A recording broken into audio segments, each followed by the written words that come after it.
Hi, I'm Kylie. I'm John. I'm Charlie. You're not Charlie. I'm Jack. I'm Charlie. We are at our new farm, Kalgoorlie Hills.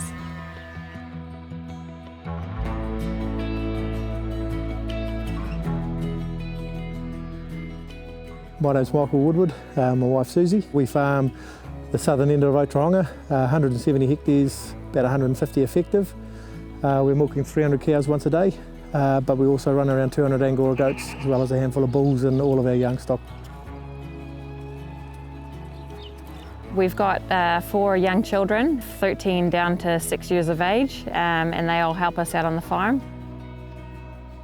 Been here on this farm for 4 years now, and we'd been farming in Canterbury prior to that, and that's where I met Michael when I came over from America on a working holiday. So the rest is history, they say.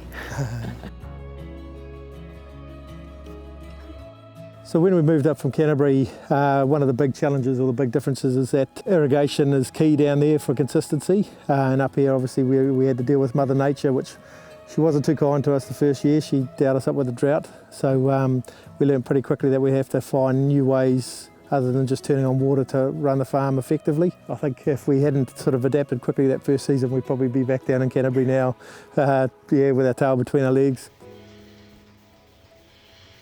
When we came up here, we wanted to enjoy the same lifestyle we used to have in Canterbury, so we've used the tools on the farm like once a day milking, and that gives us that flexibility in the afternoons. We've employed a manager on farm as well, so Caleb and myself, we run the day-to-day operations with him leading all the grazing for the dairy stock. But otherwise the rest of the animal management, sort of myself, Susie's in charge of getting those kids on the bus and then coming out and supporting Caleb and I with, at the moment, calf rearing on the farm. And the kids, basically, it's school holidays, we're dragging them out the door, getting them involved as much as we can. The key for us is to inspire the next generation. The generation older than us, their kids are leaving the land. I want ours to be the ones that really striving to be on the land and see the value there and see that because of how we diversify what we do on farm, they can do it how they want. I don't think any farmer ever goes out there wanting to do a bad job and wanting to hurt the land. What we see is the more we look after it, the more it grows. The first couple of years has definitely been understanding the farm and its limitations, and then sort of moving to, right, what bits do we retire, what bits do we need to plant different species to survive there, and sort of looking at a whole farm sustainability program. We've got trees on farm, but we don't have trees in the right places, so it's starting to put poplars in around the place to provide shelter for the cows. And we're also experimenting with regen paddocks on the farm as well, working on a project with AgResearch. The heavier cows stay on the flatter paddocks. Our lighter goats go up onto the very steeper stuff. So trying to target the right type of grazing to the right area, which just reduces erosion of that soil.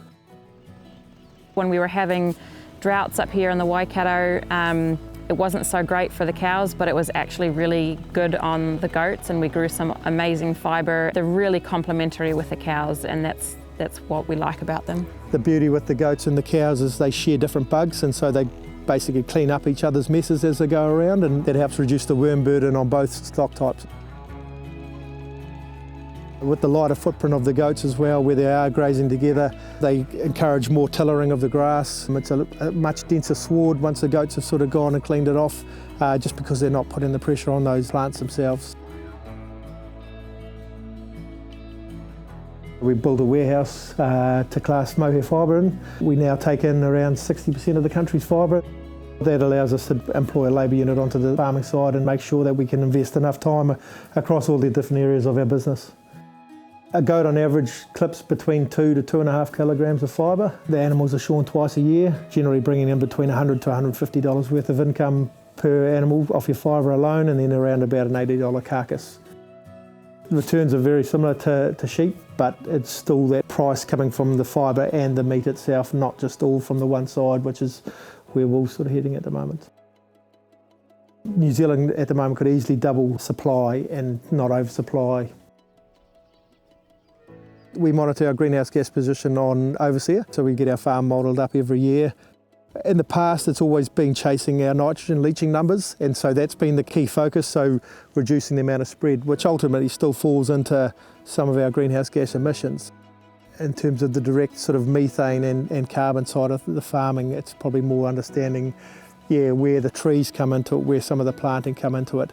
We being new farm owners, we don't have the capital to just go and do system-wide changes. It's got to be sustainable right now to make sure we're here to farm next year. The future for us is sort of dropping cow numbers by about 10% and basically status quo with the goats and the young stocks. We think looking after the environment is a big responsibility, because you got to look after your animals. We look after them and the plants around us, like fence them off. It'll make for a better future.